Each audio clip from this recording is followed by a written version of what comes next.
Salutations camarades, on se retrouve aujourd'hui pour Andor, la vidéo hebdomadaire. Un format qui va brièvement remplacer les vidéos mensuelles de mars et avril, puisque nous allons nous voir chaque semaine, chaque vendredi exactement, jusqu'à la sortie de Andor saison 2, pour aborder le lore, puisque vous n'êtes pas sans savoir que cette saison 2 va s'étaler sur 4 années, et durant 4 ans, il s'en est passé des choses, et même avant. Nous allons faire un bon gros focus sur plusieurs personnages, aussi bien rebelles que empire. Je pense au niveau de l'empire, Krennic et Tarkin pour les rebelles. Mon Mothma, Leia également, faut pas oublier qu'elle était là, Bail et Breha Organa, et bien entendu Saw Gerrera. Saw Gerrera, on va se focus sur lui déjà, jusqu'à la sortie de Andor saison 2. Honnêtement, moi je veux voir comment vous prenez, on va dire, ce nouveau format.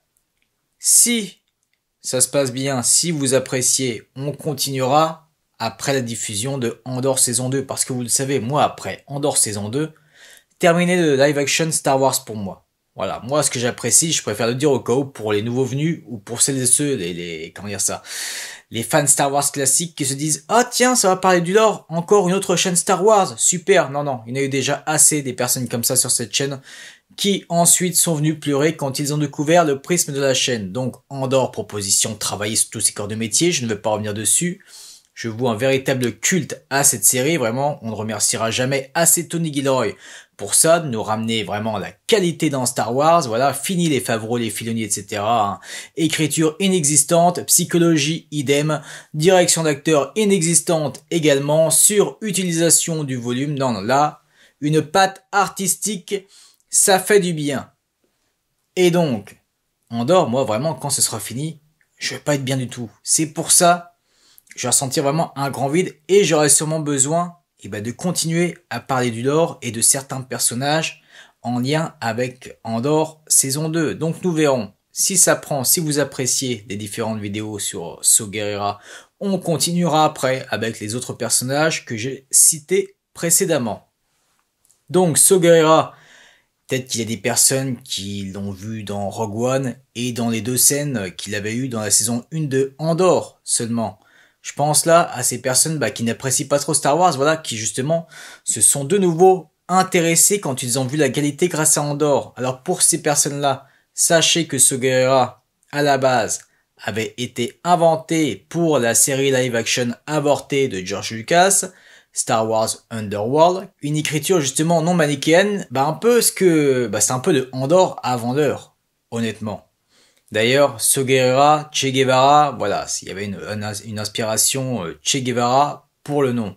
Finalement, ce personnage a atterri pour la première fois dans The Clone Wars. Au cas où, je vous mets tout simplement, pour celles et ceux qui n'ont jamais vu The Clone Wars et compagnie, tous les épisodes dans lesquels il apparaît. En ce qui concerne The Clone Wars, donc, saison 5, épisode 2, une guerre sur 2 fronts, épisode 3, les meneurs, épisode 4, la reconquête, épisode 5, point de rupture. Concernant The Bad Batch, saison 1, épisode 1, la Clone Force 99, saison 2, épisode 15, le sommet, et en ce qui concerne Rebels, saison 3, dans le double épisode, les fantômes de Geonosis, épisode 12 et 13, et enfin, dans la saison 4, également double épisode, au nom de la rébellion, épisode 3 et 4. À savoir également pour les personnes qui ne jouent pas aux jeux vidéo, il est apparu dans Fallen Order, dans un excellent arc sur Kashyyyk. Ce qui était intéressant, et ce qui est intéressant dans une dystopie en général, c'est quand on fait des parallèles avec notre monde, des critiques, des satires, et c'est le cas justement sur Kashyyyk. On pense entre autres à la traite des Wookiees, le fait d'exploiter leurs ressources, bref. Là vraiment il y avait un focus très intéressant je trouve sur Saw Gerrera qui est encore une fois, pour moi, le personnage Star Wars le moins manichéen et le plus intéressant. Après encore une fois, j'ai déjà dit, chacun son Star Wars, il y en a peut-être même qui ont le même prisme que moi sur Andor, mais qui n'apprécient peut-être pas trop Saw Gerrera. Enfin bon, en même temps, j'ai un doute. D'ailleurs, Tony Gilroy l'a très bien compris, ne vous inquiétez pas, et vous l'avez vu dans le dernier trailer.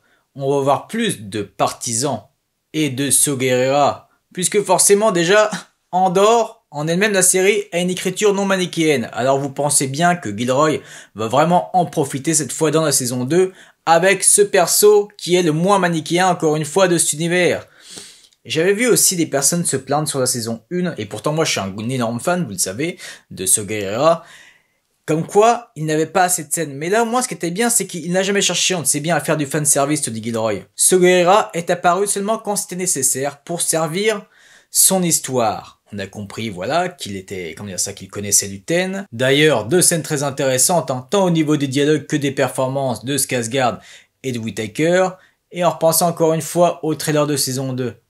Vous avez vu, il y a 2 plans où il est sur Jeddah forcément, on sait que ça va relier les wagons, surtout le dernier arc avec Rogue One, mais là je m'adresse surtout aux personnes qui ne sont pas fans de Star Wars, qui sont juste fans de Andor, voilà, et également les autres fans de Star Wars, mais qui ne lisent pas les romans.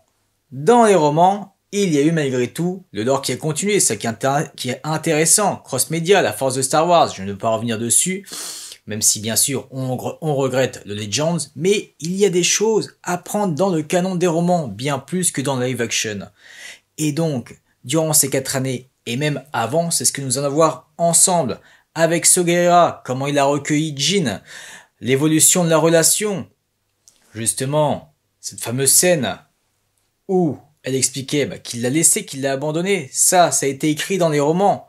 Et également ces différentes gouttes d'eau qui ont fait déborder le vase, ces actions, je parle à Gerrera, par rapport à certains rebelles, ou même par rapport à l'alliance rebelle en devenir, ses blessures, ses doutes, ses craintes, vraiment son côté encore une fois non manichéen, où il peut parfois être perçu comme un gros connard, non pas que, c'est ce que nous allons voir ensemble. Alors bien sûr, si toi, tu es fan de Bim Bam Boom, alors ça ne va pas t'intéresser ces vidéos. Je tiens à le repréciser, j'ai tenu finalement à les diviser en vidéos hebdomadaires et non pas en 2 vidéos mensuelles. Pourquoi? Il y a plusieurs raisons à cela. C'est le fait que moi, je ne vais pas faire comme les autres vidéastes Star Wars. Alors je ne critique pas les autres vidéastes Star Wars classiques, c'est du bon taf ce qu'ils font. Ils ont un prisme forcément différent de la chaîne, c'est normal, mais je veux dire, c'est du bon taf quand ils expliquent le lore. Vous voyez, en termes de résumé d'écriture et du montage, c'est du taf respectable. Mais moi, je ne vais pas faire ça. Vous savez que depuis 3 ans, je vous casse les burnes avec les romans Star Wars. J'ai toujours essayé de vous inciter à la lecture, et là, nous allons faire de même. Puisque tout ce lore qu'on va voir ensemble, eh bien moi, je vais vous lire des extraits. Voilà. Différents extraits de divers romans. Et nous allons commencer avec ce bouquin que je trouve sous-estimé, Soulèvement rebelle, donc de Bess Revis. Alors elle, je trouve que c'est l'auteur qui a le mieux compris Saw Gerrera. Bref, je ne vais pas en dire plus, de toute façon ça ne sert à rien de tergiverser. On se lance, c'est parti. Jyn frotta ses yeux secs. Elle n'arrivait pas à écarter les souvenirs de la veille. Le bruit du corps de maman qui s'effondrait, inanimé sur le sol. L'attente insupportable jusqu'à ce qu'on vienne la sauver dans la grotte où elle se terrait. Elle ne trouva pas Saw lorsqu'elle ouvrit la porte de sa chambre pour jeter un coup d'œil dans le couloir. Son estomac criait famine. Elle se demanda si elle devait toquer pour débusquer Saw, mais décida plutôt de se rendre dans la salle commune, pour y chercher une autre boîte de lait nutritif dans le placard où il avait pris celle d'hier. Elle but seule. Elle examina négligemment les divers objets que Saw avait laissés là. Il était un peu désordonné. La boîte vide de la veille gisait encore sur la table, avec divers déchets. Saw avait dû s'installer à l'autre bout pour travailler. L'endroit rappela à Jyn la façon dont son père procédait, son fameux chaos organisé. Des cartes stellaires et des schémas de vaisseaux impériaux sur feuilles transparentes gisaient en désordre sur la table. Apparemment, Saw en avait écarté la plupart. Dans une zone à peu près dégagée, sur un datapad, Jyn aperçut les notes qu'il avait prises au sujet des cristaux. Il avait coché certaines planètes. Jyn effleura un holocube sur la table, et le visage de son père apparut en suspension devant elle, lumineux. Elle jeta autour d'elle un regard coupable. Elle ne voulait pas que Saw la prenne pour une fouineuse. Aucune trace de Saw. Il est dans une des autres pièces, pensa-t-elle en observant la demi-douzaine de portes closes. Elle aspira les restes de lait au fond de la boîte. Il ne m'aurait pas abandonné. Elle posa la boîte sur la table. « Saw » appela Jyn à mi-voix. Elle ne voulait pas le réveiller s'il dormait. « Saw » répéta-t-elle un peu plus fort. Aucune porte ne s'ouvrit. Aurait-il pris sa navette pour s'enfuir et l'abandonner ici sans rien d'autre que des cubes de ration? Le cœur de Jin s'emballa et elle courut vers les portes, sans se soucier de déranger So cette fois. Elle préférait le mettre en colère plutôt que de le savoir disparu. La plupart des pièces étaient verrouillées, et les autres ne contenaient que des toiles d'araignée et des meubles abîmés, de toute évidence empilés là quand So avait commencé à débarrasser cet avant-poste pour s'en servir à ses propres fins. La panique gagnait Jin. Elle tremblait lorsqu'elle arriva à la porte d'entrée et l'ouvrit. Elle ne vit pas So, mais elle l'entendit. Jin fit en rampant le tour du rocher où gisait la tour de Com effondrée. So avait suspendu divers droïdes par le cou, le long des montants rouillés, dans un improbable mélange. Il attaquait un par un les corps métalliques et malingres, alternant les tirs de blaster et les assauts au corps à corps. Bien qu'immense, vieux et balafré, So prenait vie d'une façon que Jin n'aurait pas cru possible quand il se battait. Il plongea sur un droïde et l'écrasa avec tant de force que la carcasse vibra contre la structure métallique. Puis il pivota vivement, braquant son arme sur un deuxième engin suspendu un peu plus loin, et fit feu. Sans attendre de voir s'il avait touché sa cible, c'était le cas, il effectua un roulé-boulé et se retrouva près d'un tas de rochers derrière lequel il s'abrita pour lâcher 3 rafales et atteindre 3 autres droïdes. Les corps de ses victimes tintèrent contre la tour métallique, coquille vide qui dansait sous les impacts. « So !» l'appela Jin. Il se redressa, la sueur ruisselant sur son crâne chauve et dégoulinant le long de sa cicatrice. Il resta immobile et attendit qu'elle parle. Ce fut à cet instant précis que Jin comprit pourquoi, lorsque l'Empire était arrivé et que les Stormtroopers s'étaient rapprochés, sa mère avait contacté So. Elle ne l'avait pas appelé parce qu'il était leur ami, même si ce facteur avait sans doute pesé dans la balance. C'était à cause de ça. « Tu peux m'apprendre à me battre comme ça ?» demanda Jin. « Ma chérie, dit-il en souriant, c'est bien ce que j'avais prévu. » On trouvait apparemment des tas de carcasses de droïdes sur Rhoea. « La guerre des clones », dit So en guise d'explication. Mais Jin savait qu'il n'y avait pas que ça. Les droïdes de combat et les commandos de la série BX dataient effectivement de la vieille guerre, mais il s'y trouvait aussi des carlingues récentes. Un prototype de droïde policier noir, un étincelant CB3 modifié à la hâte, et même un droïde offensif IGRM qui semblait neuf. Tous étaient fichus, remplis de circuits grillés ou entièrement vides. Il ne restait plus que des carcasses, mais So griffonnait des notes sur chaque corps métallique, de brefs commentaires sur les faiblesses et les atouts de leur modèle, ainsi que sur les environnements où ils se révélaient les plus adaptés ou les moins fiables. So leur traçait aussi des cibles à la peinture orange, badigeonnant les carlingues pour désigner les endroits où frapper et tirer. Au début, il se contentait d'attacher les carcasses en ligne, à l'intérieur de la tour Com effondrée. Jin y effectuait le parcours du combattant et devait abattre autant d'engins que possible. Par la suite, il compliqua l'exercice à l'aide de cordes, qui lui permettaient de faire pivoter les droïdes. Puis il se mit à lui lancer des pierres et des bâtons pour simuler les coups qu'elle recevrait en affrontement réel. Il lui arrivait même de se coiffer d'une tête évidée tel un casque et de l'attaquer lui-même. « Tu avais pourtant dit que l'Empire n'utilisait plus beaucoup de droïdes », commenta Jin un soir tandis qu'il mâchonnait leur ration. Elle écarta la boîte de lait de ses lèvres et y jeta un regard dégoûté. Elle aurait pu préparer des plats plus agréables au goût. Mais So ne voulait pas perdre de temps à faire la cuisine. Il poussa un grognement. « L'Empire a appris la guerre en se battant contre des droïdes », répondit-il. « Des droïdes et des clones. Ça lui a permis d'oublier que le conflit concerne des gens. » Jin apprit bientôt pourquoi So possédait des bunkers remplis de lits. Le premier vaisseau se posa sur leur petite île le mois d'après, suivi d'un autre. Les occupants saluèrent So comme un vieil ami, dévisagèrent Jin d'un air perplexe, et s'engouffrèrent dans les chambres comme s'ils y avaient déjà séjourné à maintes reprises. Ils avaient apporté leur propre nourriture. « Il n'y a bien que So pour bouffer cette cochonnerie », déclara l'un des nouveaux arrivants, un Twi'lek dénommé Xosa Dossem, pendant qu'il rangeait des provisions dans les placards. « En voilà une gamine adorable », ajouta-t-il à l'attention de Jin, l'air curieux. « Va dans ta chambre », dit So, et Jin prit la poudre d'escampette. Les autres faisaient un tel raffut, ils bavardaient beaucoup, ils buvaient beaucoup.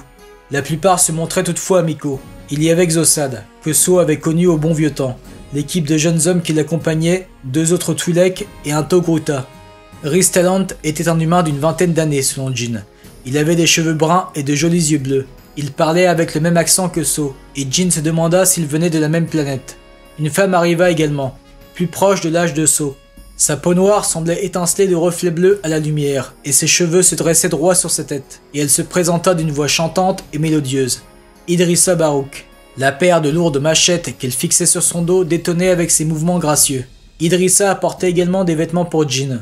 So lui avait offert ses vieilles affaires, des chemises immenses qu'elle portait comme des robes, ou des pantalons serrés avec une ceinture de cuir. Idrissa lui donna de vraies tenues et parla en privé avec elle d'hygiène et de santé. Jin soupçonnait So de l'avoir invité en partie pour lui parler. et elle appréciait à la fois sa prévenance et le fait qu'il n'évoque jamais le sujet. Après avoir mieux fait connaissance avec Idrissa, Jin gagna suffisamment d'assurance pour entrer dans la grande salle commune quand tous les autres s'y trouvaient. So la remarqua et lui indiqua d'un signe de tête qu'elle pouvait se servir dans les placards. Mes hommes se sont rendus sur Christophe VI et n'y ont rien trouvé, déclara Xosad. Le Togruta opina du chef pour confirmer. Les impériaux y exploitent des mines, mais ils étaient partis à notre arrivée, et ils n'envisagent manifestement pas de revenir, poursuivit le Twi'lek. Illum, c'est une autre histoire, intervint Idrissa. Sur le point d'attraper une pâtisserie en sachet, une friandise rare dans l'avant-poste de So, Jin s'interrompit. Elle connaissait ce nom, Illum. Son père en avait déjà parlé, mais il lui avait dit qu'il s'agissait d'un monde secret qu'utilisaient les Jedi. Jin le revoyait, debout dans leur appartement de Coruscant, expliquant comment les Jedi avaient réussi à garder une planète si précieuse pour leur usage exclusif si longtemps, et comment l'Empire la protégeait dorénavant. Elle aurait oublié cette conversation si sa mère ne l'avait pas gratifiée d'un regard réprobateur quand elle avait secoué la tête en entendant l'histoire de papa. Jin ne s'étonnait pas que So connût l'existence d'Illum. Il avait suivi les travaux de papa depuis qu'il les avait aidés à déménager sur la Moue. Rhys déplia une carte stellaire sur la table. L'Empire s'intéresse à ces régions, c'est évident, déclara-t-il en désignant une zone que Jin n'arrivait pas à voir. Elle s'approcha à petits pas. Tout le monde se concentrait sur Rhys. Et mon contact pense avoir aperçu Galen, là-bas. Jin réprima un hoquet de surprise, et So pivota pour lui adresser un avertissement muet en écarquillant les yeux. Jin serra les dents. So lui fit signe de sortir, mais elle tint bon, refusant de bouger. « Quelle autre information peux-tu nous donner » demanda Idrissa à So. So remua les lèvres, comme s'il voulait se retenir de répondre, mais il lâcha finalement. Je sais qu'il travaillait sur des cristaux pour l'Empire, et quel qu'ait pu être le sujet de ses recherches, elle revêtait une énorme importance à leurs yeux. Xosad hocha la tête et échangea avec lui un regard entendu. Galen Erso est un partisan avéré de l'Empire, dit Rhys avec dédain. Un scientifique respecté, mais je ne vois pas comment les cristaux sont plus puissants que tu ne l'imagines, l'interrompa Idrissa d'une voix douce. N'oublie pas que les Jedi s'en servaient. Rhys émit un reniflement condescendant. Les Jedi, ironisa-t-il. Ils ne constituent pas vraiment un argument décisif. S'ils avaient possédé des cristaux puissants, ils ne seraient pas tous morts. Papa, un partisan avéré de l'Empire, pensa Jin. Elle secoua la tête. Il avait travaillé pour l'Empire, certes, mais il l'avait fui, et il ne voulait pas revenir. Mais un argument tout de même, dit So en se tapotant le menton. L'Empire ne s'encombrerait pas d'un scientifique, même du calibre de Galen, pour le seul bénéfice de la recherche abstraite. Ils ont forcément une bonne raison d'appuyer ses travaux. Rhys se cala sur son siège.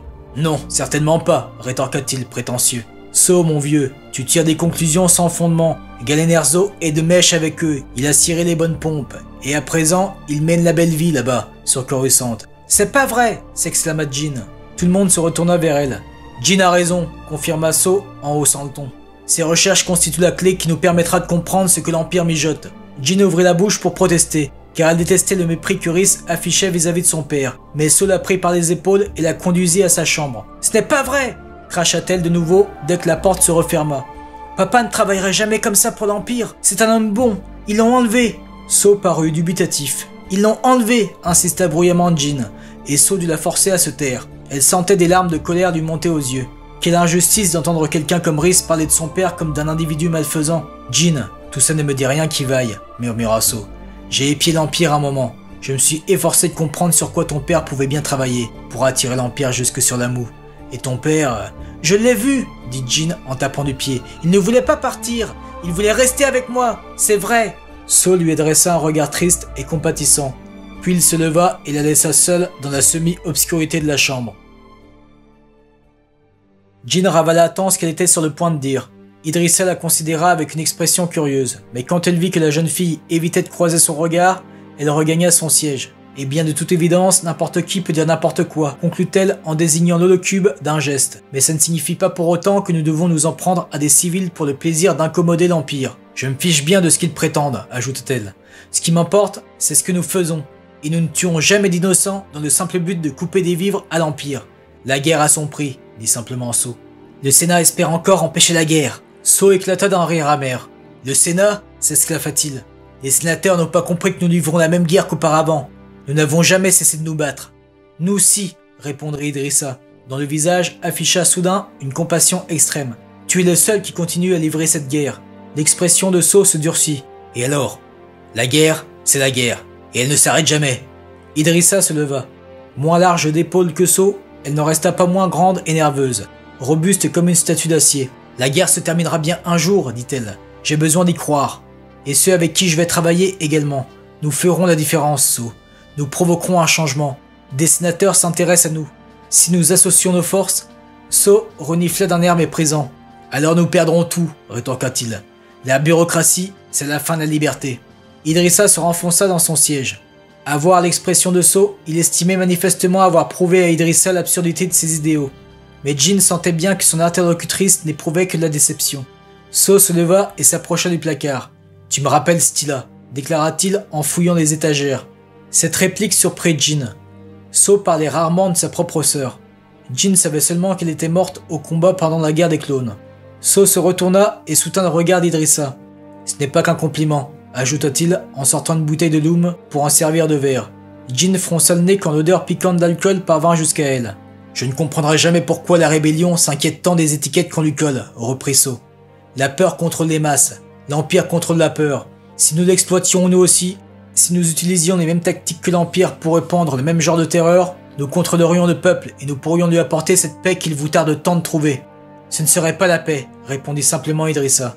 So ne partageait manifestement pas son point de vue.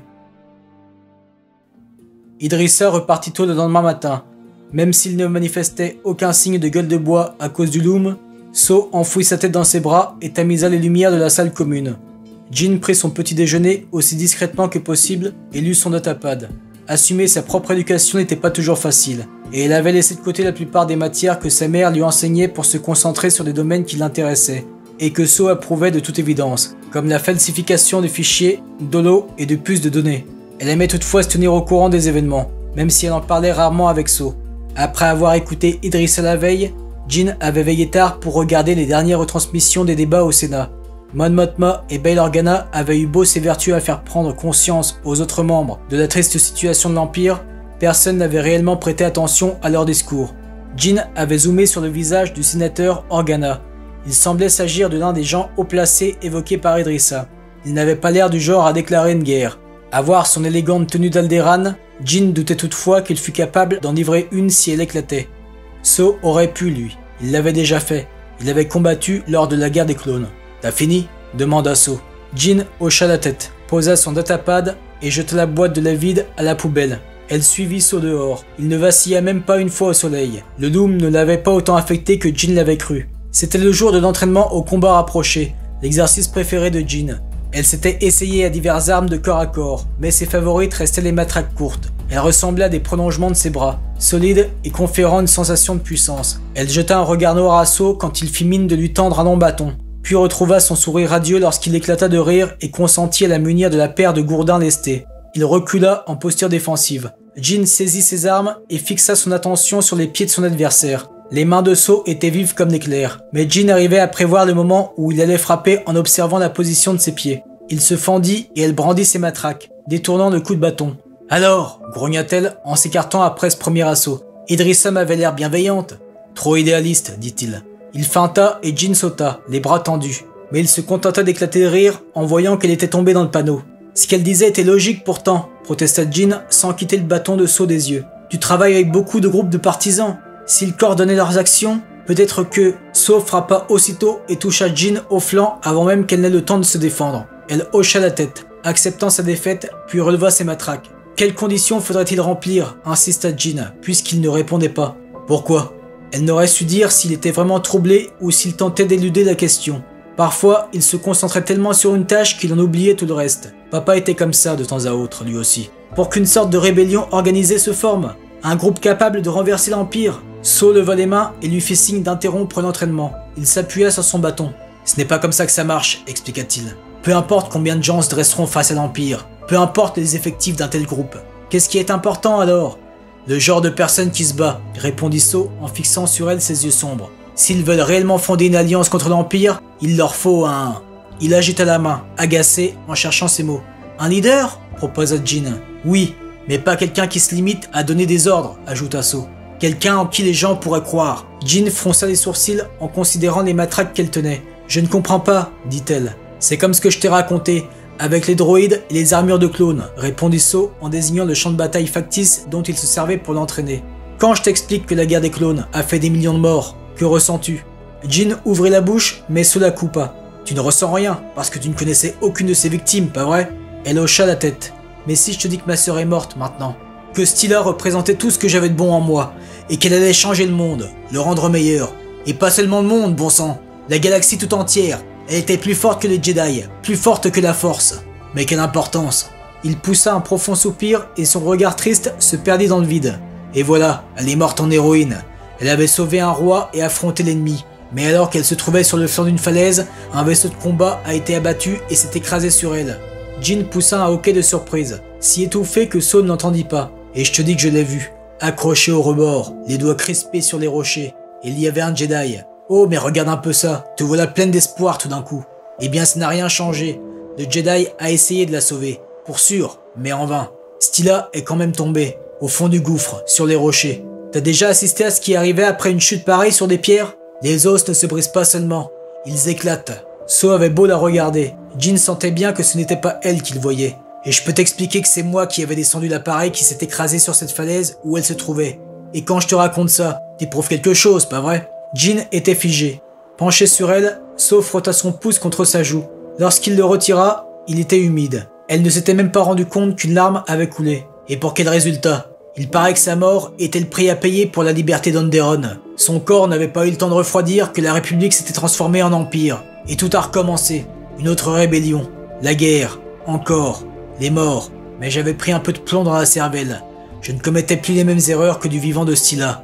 Et alors? Ça ne fonctionnait pas mieux. Onderon subit le joug de l'Empire. Et moi, je suis là.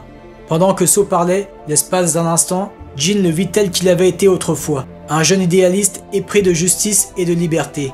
Quel homme brillant il devait être à l'époque. Mais cet homme-là était mort avec Stilla, laissant à sa place un vétéran amer. La résistance contre l'Empire a besoin d'une Stilla, conclut-il en scrutant le regard de Jin pour voir si elle comprenait. D'autres combattants comme elle? D'autres combattants qui mourront comme elle, gronda-t-il. La résistance a besoin d'un martyr, d'une tragédie, d'un événement si horrible que le peuple ne pourra s'empêcher de se lever pour lutter à son tour. Tu saisis? Comme les Jedi pendant la guerre des clones, ajouta-t-elle. On ne pouvait étudier l'histoire de la galaxie sans entendre parler des Jedi, et compte tenu du mépris que l'Empire manifestait à la simple mention de cette religion, Jin supposait que So devait les apprécier et les admirer tous. Mais il poussa un feulement. Ne perds pas ton temps à penser à eux, cracha-t-il, le regard noir. Les Jedi se croient capables de tout, mais où sont-ils passés à présent? Ils sont tous morts, et même avant. Oh, ils ont participé, c'est sûr, mais ça n'a pas suffi. Ils n'arrêtaient pas de parler de la force. Ça c'est vrai, dit-il à voix basse. Jamais compris ce que c'était, mais je l'ai vu à l'œuvre. Ça ressemblait à de la magie. Ils pouvaient déplacer des objets à distance, d'un simple geste. Mais ils n'ont pas tenu le coup, reprit-il. Malgré tout leur pouvoir, ils n'ont pas tenu le coup au moment décisif. So se leva et longea les carcasses de droïdes alignées. Il en frappa une, qui oscilla au bout de sa corde. Voilà ce que personne n'a encore compris, dit-il, comme s'il parlait au seul. Il suffit d'une seule tragédie, bien poignante, pour que les gens affluent. Rien de tel pour unir le peuple. Si Idrissa veut rallier des partisans à sa bannière, elle n'y arrivera que debout sur les tombes des martyrs. Une lueur fit scintiller les yeux de So, une étincelle qui terrifia Jin, mais qui l'excita aussi. So se retourna et s'approcha d'elle à grandes enjambées. Il l'enveloppa de ses grandes mains, serrant les matraques qu'elle tenait encore. C'est ce que Stilla m'a appris, dit-il. Il leva le bras de Jin et la força à brandir son arme. Un combattant muni d'un simple bâton pointu et qui n'a rien à perdre peut remporter la victoire. Mais il faut s'assurer qu'il croit en ce qu'il fait.